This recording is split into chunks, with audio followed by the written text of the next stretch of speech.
So I think on that, I'd like to request Professor Raghavan to add a few points because I think this is something that we've discussed earlier. There was some mention about connecting the dots, right? NKN is actually connecting dots. Yes. It's not points of presence and a link, but it's this overall economic scene. NKN generates a lot of demand. NOFN generates a lot of demand. DTH generates a lot of demand. What is this demand? If I want to absorb as an end institution, whatever I am, I need a display. I need some electronics to receive all this, something to store it and play back at a later point in time. Where is it available? So if 1,500 institutions and NOFN spreads out to some 250,000 panchayats, 6 lakh villages, you are talking about a huge supplementary market, which is 10 times this market. In fact, we have calculated the leverage ratio is 1:7.2 or something. Last year I spoke about it in this. I was not present, but virtually that was presented, 1:7.2. That generates a maintenance market which is equal to the investment we are making today, which is 32,000 crores. The maintenance market alone. So what Government of India has done is to generate 32,000 crore requirement for industry for the next 10 years, guaranteed. It's up to you to capture. So to capture the display industry, you don't fight with Samsung. You find out what is the next white LED. I'll fund it as research. You back-end electronics, put it all together. You get a wallpaper, don't get a display. A local artisan can go and stick it. That's the way you disruptively think. Then the display becomes part of a civil structure. Unless we are able to move it, like I said, don't look at iPhones and the rest, but look at something else which is natural for you, which works in all environments. That's what. You look at our office sets up some committees ahead of time. Carol, for example, which he co-chairs, gave something like 6 items. One of them is set-top box. Where does it come from? DTH project. If you have 10,000 channels free to air and 2 satellites, I want to have only one dish. There has to be a solution. I cannot get it from anywhere, including China. If you're afraid of that. So you have to generate it. There is an Indian need for it. Think now, act now. To take the risk away, these innovation funds are created. The Electronic Development Fund, the main objective is to take the risk away from you as an entrepreneur in the formative stages, so that you become self-sustaining over a period of time. Take smart meter, for example. If you think solar, you have to integrate it somewhere. The smart meter can tell you from which source it is coming from, not just the consumption. It is a signaling scheme you just superimpose on it.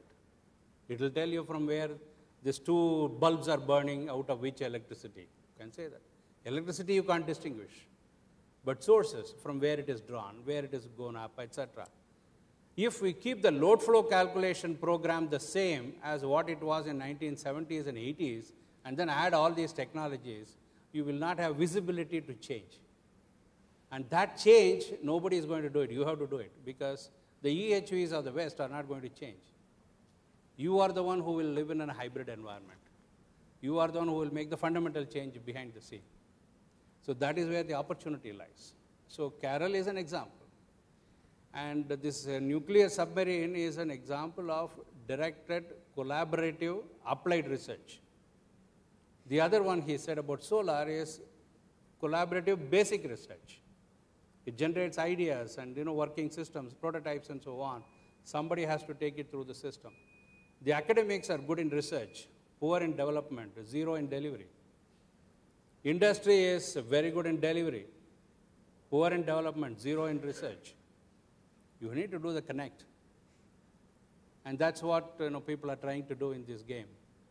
After all, government is spending, government is enthusing people to do things, and we are also trying to see how you see the whole picture and how you see the opportunity in front of you.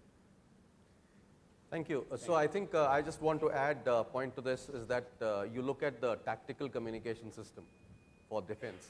there is a collaboration between defense and the private sector. So earlier it used to be public sector, now it's been opened up to a consortium of public sector, private sector companies and public sector, where there is an investment that the government will make in research. So I think some bits of these things are happening. There are more opportunities of this kind, and I think what today's presentation showed is that there is a large opportunity that's getting created due to programs that the government is creating. I also said that things are not getting done, even though intentions are good, understanding is good, but things are not getting done. Not today, but a lot of leaders in the industry have said the same thing. So how do we break that logjam? You're asking me for more explanation of the idea that I left at the end of my my remarks. Yes, true. Yes, yes. And let me say a little on that. That idea we have developed quite well. We have looked at, in some cases, things have worked in our country, like maybe this idea, how did this electronic policy come? In the same country, and here you say, well, this is good, this is different. There are many places, I mean, Delhi Metro came up and people said, can't happen in this country, happened ahead of time, and so. So things get done with coordination, with some collaboration, even in our country. So you look at those instances, like a scientist says, why did this work? Why do the others not work? We looked at the rest of the world and says, why is it in some countries things work, in some other countries things don't work? By looking at that, we figured out what are the keys to making things work, where people have to collaborate, where people have to make a plan together. So there's a technology in that. And since my background is management and consulting to management, I'm well aware that there would be technologies to do that, because that's what you provide to your clients, is a technology for them to get something done. And generally it is, enabling them to choose a goal or strategy, enabling them to organize their organization to collaboratively deliver against the strategy. So we looked at and we came down to that we can find the tools, we found the tools. Many countries like Malaysia deliberately applying such tools to really accelerate collaboration in different industrial sectors in Malaysia, which if you're familiar with the country now, it's quite remarkable.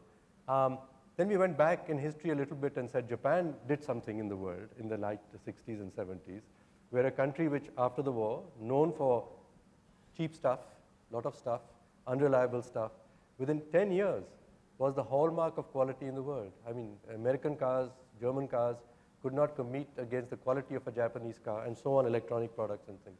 What happened in that large system of Japan? How did her whole country learn to get things done to high quality in quick time with least waste of resources? So there was a movement of change, of learning, of soft skills here. They are soft skills. And using those soft skills of organizing small groups, large teams, and using technology where required, they got better things done, and so they grew. So we have developed a framework called the India Backbone Implementation Network, which will supplement your technology network. And this is a network of providers of tools and disciplines and users of tools and disciplines, and those who make known to the users and the producers that here we are creating a marketplace of this, just like the quality movement did. That's the idea. So, and therefore I'm quite hopeful that if you have a new idea which seems to make sense and you apply it, you can get the transformational change that we do need to have. Just one follow-on question. What Raj asked in this question, connecting the two together, we hear that there are a lot of research funds available in the government like DST, Nimitli, this, that, but not even 10% of those funds get used. So both like not getting things done and the resources for innovation. Why,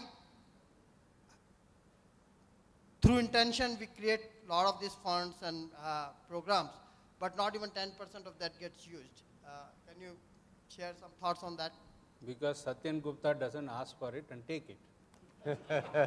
So I think a fundamental thing is that now we have actually run out of time. So maybe I'll allow just one question, last question. Excuse me, sir.